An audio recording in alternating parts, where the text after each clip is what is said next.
The Last Road Out, a scary stranded horror story. There are places in America where you can drive for hours without seeing another person. No houses, no gas stations, no cell service, just endless forests, mountains, and roads that seem to disappear into nowhere. Most people think getting stranded in a place like that is dangerous because of the cold, or the wildlife, or the possibility of running out of food and water. But sometimes, the most dangerous thing in the wilderness is realizing that you're not alone. My name is Ethan Miller, and this happened to me in October of 2023. I had been living in Colorado for almost 3 years, and I loved taking long drives through the mountains. I wasn't an experienced survivalist. I didn't carry special equipment. I wasn't the kind of person who thought about worst-case scenarios. I was just a guy who liked quiet roads and empty places. That weekend, I decided to drive into a remote area near the Colorado-Wyoming border. I had found a dirt road on an old map. According to the map, the road connected to a small highway several miles north. It looked like a perfect shortcut. The weather forecast said clear skies. No rain, nothing to worry about. So I left my apartment early Saturday morning. My plan was simple: drive into the mountains, spend the night at a remote campsite, then return home Sunday afternoon. The first few hours were completely uneventful. The paved highway slowly turned into a narrow mountain road. Then the road became gravel. Eventually, the gravel disappeared too. I was driving slowly through a forest of tall pine trees. The sun was already beginning to disappear behind the mountains when I noticed something strange. There was a wooden sign beside the road. It was old, almost completely covered in dirt. The only words I could read: road closed. I stopped the car, but I'd already driven almost 2 hours into the wilderness, and the road ahead didn't look dangerous. So I continued. That was my first mistake. About 30 minutes later, I noticed that the road was getting narrower. The trees were getting closer together, and there were no tire tracks, not even old ones. Then my GPS stopped working. I wasn't surprised. There was no cell service in the area. I kept driving. Another 10 minutes passed. Then I saw the bridge. It was an old wooden bridge crossing a deep ravine. There was a warning sign, but the sign had fallen over. I got out of the car and walked closer. The bridge looked terrible. Several wooden boards were missing, but I could see tire tracks on the other side. Someone had crossed it recently. I got back into my SUV. I told myself I would drive slowly, very slowly. I started crossing. The bridge creaked beneath the weight of the vehicle. Halfway across, I heard a loud crack. The front of my SUV suddenly dropped. The vehicle stopped moving. For a moment, I didn't understand what had happened. Then I looked down. One of the wooden boards had broken.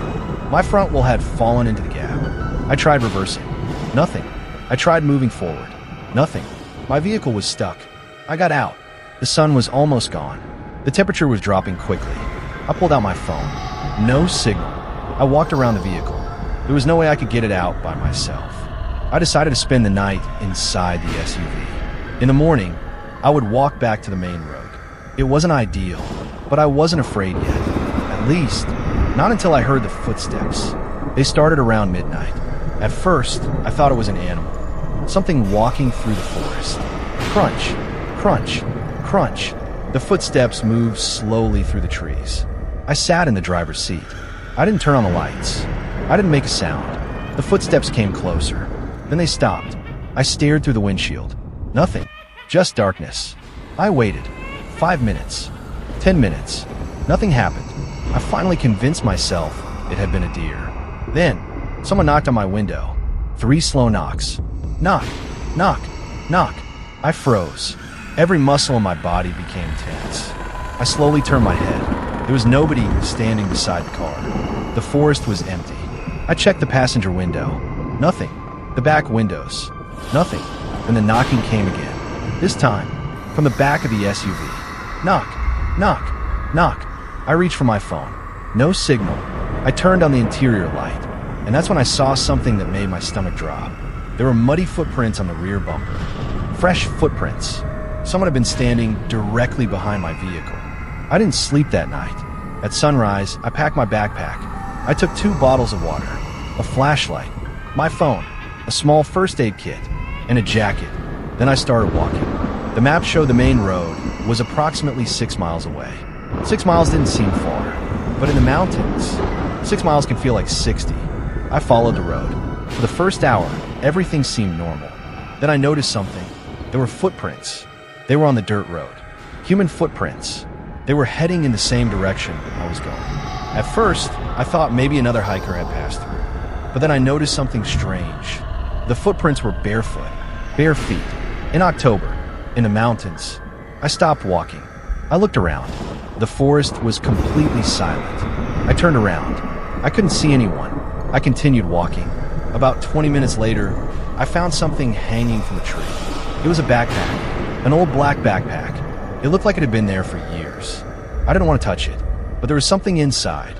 A water bottle, a flashlight, and a small notebook. I opened the notebook.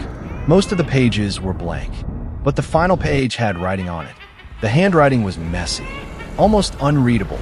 It said, "Do not follow the road after dark." I stared at the words.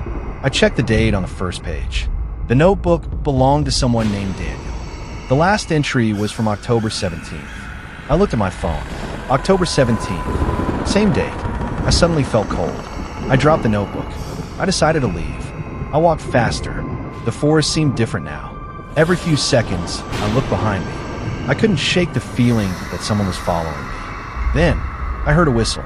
A long, slow whistle. It came from somewhere behind me. I stopped.